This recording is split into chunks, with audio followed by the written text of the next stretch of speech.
This is Blackstone Joe, and you're listening to Slick Talk. If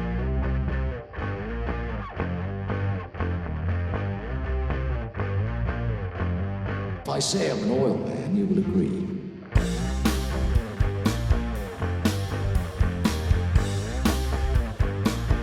There's the stink of oil about him.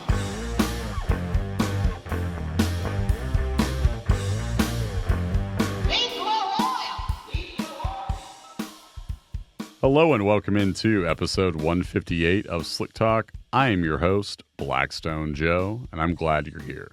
Today we're going to do something a little different. Generally, I detail how we find problems, the elements that show this particular issue or a physical property that would speak to a contaminant. But one thing I haven't done a lot of on this show is detail what customers can do next or what suggestions we could make in the wake of an obvious problem standing out in the used oil.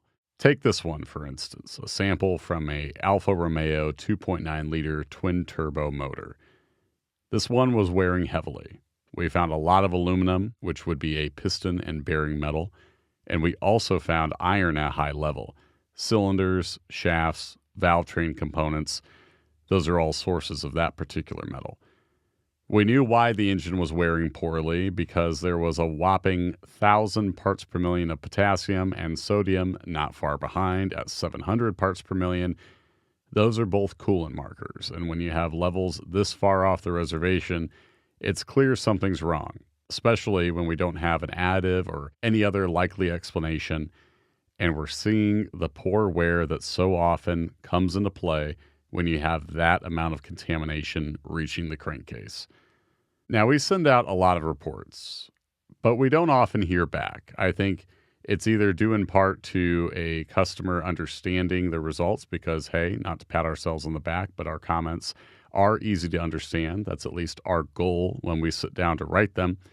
And in other cases, I think people understand that they were expecting a problem. We identified the problem, but every so often, a question is asked of the analyst, and that is, what can I do now? For the sample in question that I'm talking about today, I have to admit, my sympathies go out anytime someone buys a used car and they run into a situation where the first sample has an obvious problem. And in this case, the customer knew that something was amiss. They were losing coolant and they needed confirmation that it was indeed reaching the engine, and unfortunately it was. And we also found the poor wear that I mentioned earlier, but they really wanted to know if there was anything additional we could recommend. After taking the customer's question, what can I do now, I was able to detail a bit of a game plan for them to follow while they're in the process of evaluating repairs, the cost of them, whether they're going to look into a whole new motor. But there were three critical components that stood out to me, things that I would do if this were me and my car in this particular situation. The first one, and perhaps most importantly, is I suggested the customer keep oil runs short. That's for a couple of reasons. First of all, you want to shorten the oil change interval to hopefully limit the accumulation of coolant in the crankcase. The more coolant there is, the more likely you're going to have poor wear to go along with it. So you're also hopefully going to limit metal buildup that's coming into play as a result of contamination, preventing that oil from doing the cleaning and lubricating that it is supposed to. Short intervals, that's step one. And that also plays into my next recommendation in this particular instance, which is don't worry about price point of the oil you're buying. The point of a short oil run is to get rid of that oil. So I wouldn't prioritize looking to the top shelf. And that's really in any instance, let alone one where contamination is a factor. We have not seen price point or the particular brand or blend you're buying. We haven't seen that be the key factor in how a motor is wearing. Focus on buying an API certified product that meets the manufacturer specs and you're doing right by the engine. With short oil runs being the goal and the fact that no amount of additive or a particular additive package will prevent coolant or the engine from wearing poorly because of it, I think the most important thing is just find an oil that fits the bill. Don't worry about finding the finest additive package out there because No amount of additive is going to suddenly make this customer's coolant leak go away. It's not going to prevent the engine from wearing poorly because of it. That's because no additive package is going to be enough to prevent that contamination from affecting the oil's physical properties. It's just not going to happen. So in this case, I want to urge them to not only use short oil runs, but make sure they're not losing a lot of money along with the coolant that's going into the crankcase. Save some money while you're in the process of addressing the known problem because, again, there's no such thing as a mechanic in a bottle. So we want to see an oil run that's short, and also you have the benefit of not throwing more money out the window while you're addressing the issue. And that's the final point, is fix the leak. Now, this may seem obvious to a lot of you, but the reason you want to fix a leak is not merely to keep the motor on the road, but one thing I think that will surprise a lot of people out there is an engine can recover. When metals are high, that does not mean they are destined to remain high or that there's no opportunity for improvement.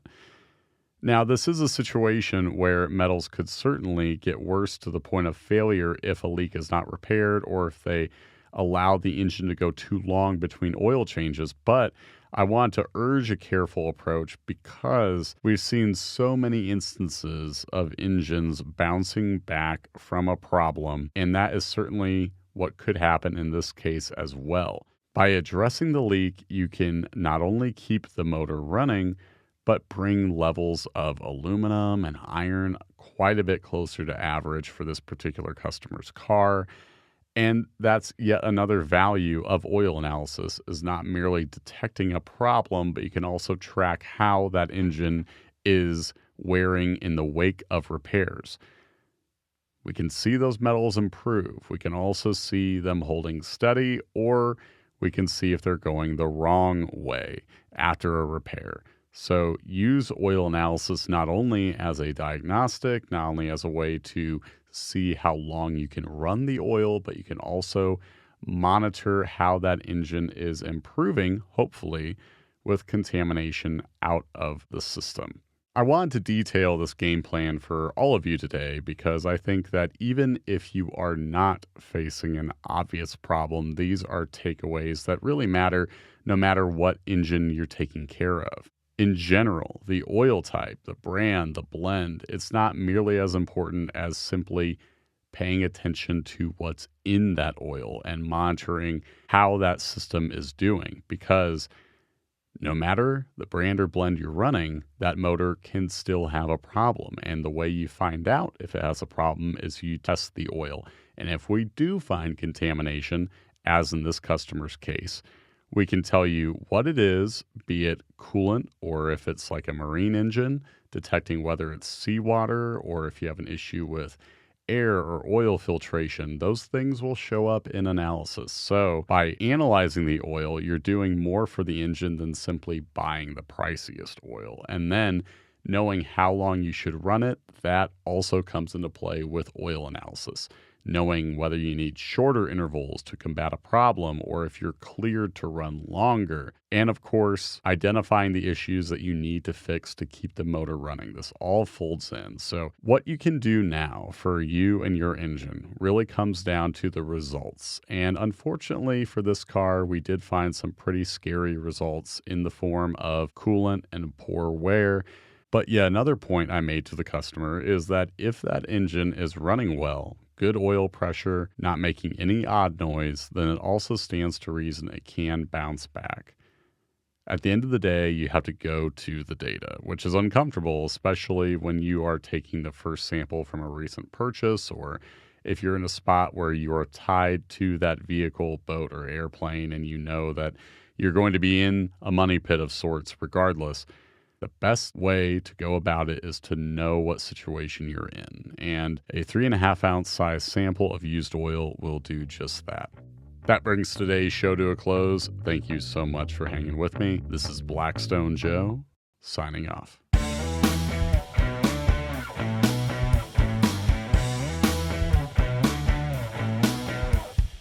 The Slick Talk podcast is powered by Blackstone Laboratories.